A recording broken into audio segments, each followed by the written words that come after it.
প্যাকে ইডির হানা, স্বরাষ্ট্রমন্ত্রক নিয়ন্ত্রিত। আই প্যাকে ইডি হানায় বিস্ফোরক কুণাল। ইডি অভিযান স্বরাষ্ট্রমন্ত্রকের নির্দেশে নয় তো? প্রশ্ন কুণালের।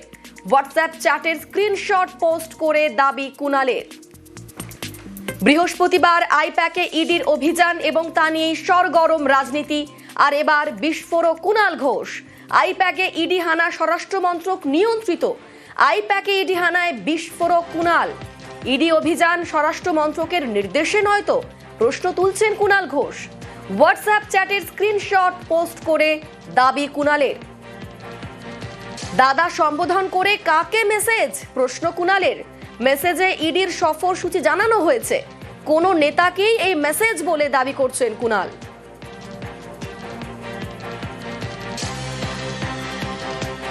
বার্তা বিনিময় ফোনে লিখিত একটি সূত্র মারফত হাতে এসেছে, সেটির সত্যতা যাচাই করা আমার পক্ষে সম্ভব হয়নি। একটা বৃহত্তর ষড়যন্ত্র তাতে প্রতিফলিত হয়। কেন্দ্রীয় স্বরাষ্ট্রমন্ত্রীর দপ্তর থেকে এই ইডিদের গতিবিধি, কে কখন আসবেন, কবে কখন মিটিং হবে জরুরি, এগুলো নিয়ন্ত্রণ করা হচ্ছে। এই গোটা বিষয়টা দাদা বলে সম্বোধন করে কোনো ব্যক্তিকে সেটা জানানো হচ্ছে। কোনো অফিসারকে জানালে দাদা শব্দটা লিখবেন না। দাদা শব্দটা সাধারণত কোনো রাজনৈতিক ব্যক্তির ক্ষেত্রেই কেউ প্রয়োগ করে থাকবেন।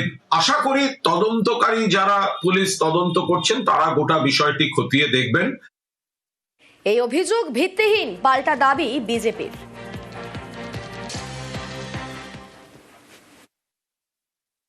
এ ধরনের কোনো কথা বলার আগে বুঝতে হবে এই জিনিস যিনি সামনে এনেছেন তার নাম কুণাল ঘোষ, যিনি কিনা সারদা কাণ্ডের সব থেকে বড় বেনিফিশিয়ারি। ওনারা তো কোর্টে গেছেন, ইডিও কোর্টে গেছে, ওখানে গিয়ে সব দেখাবেন ওনারা, ওখানে হবে বিষয় বিচারাধীন যখন। আর কুণালবাবু জানেন, কুণালবাবু একটা চ্যাট দেখিয়ে বলছেন আজকে ওটা এআই হতে পারে, ডক্টর হতে পারে, উনিও তো দায়িত্ব নিচ্ছেন না। তাহলে যখন কুণালবাবুই কোনো দায়িত্ব নিচ্ছেন না, একটুকরো কাগজ দেখাচ্ছেন, সেখানে আর কি হবে? কুণালবাবু যা বলছেন তার সমস্ত বিষয়ে আমরা বিবৃতি দেবো, আমরা স্টেটমেন্ট দেবো, এরকম নন। উনি রবীন্দ্রনাথ, রজনীকান্ত, অতুল প্রসাদ, নজরুল কোনো কিছুই নন। সুতরাং ওনার এই বিষয়ে আমরা কোনো ভাবার্থ বা ভাব সম্প্রসারণে যাব না।